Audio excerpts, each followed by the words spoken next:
Okey, macam kita beritahu sebelum ni, cara untuk nak dapatkan tiket Lucky Draw dengan pembelian RM10. Okey, macam kita cakap sebelum ni, dengan harga regular RM5. Okey, kalau kata dapat beli dua akan jadi RM10. Mana kata satu tiket. Dan kami akan bagi satu receipt macam ni. Boleh tengok satu receipt tu. Jangan risau, takkan pernah habis satu receipt. Dan kami akan sediakan cok. Mana-mana vendor yang ada Lucky Draw ni, dia akan sediakan cok. Dan juga kalau kata apa nak pergi claim, okey, apa akan jalan straight saja, akan ada booth untuk claim tiket Lucky Draw. Okey, macam kita beritahu, satu tiket bersamaan dengan RM10.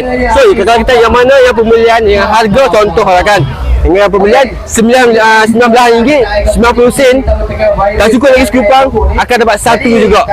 Mana kata tak boleh claim dua tiket. Okey, kita dah beritahu cara untuk dapatkan tiket Lucky Draw. Apa boleh pilih mana-mana vendor yang akan ada senarai. Contoh ni, yang ni, okey, ni macam kita beritahu, bila vendor yang terpilih untuk Lucky Draw. So apa boleh pakai my claim dengan pembelian macam kita cakap, apa claim je straight ni. Okey, untuk Lucky Draw ada 10 biji kereta yang akan berlangsung selama 4 hari. Yang kita ada pertama tu macam Mercedes. So hampa yang nak dapatkan untuk nak dekat raya ni, mesti dapat kereta baru tu tak? Cuba pergi, jom.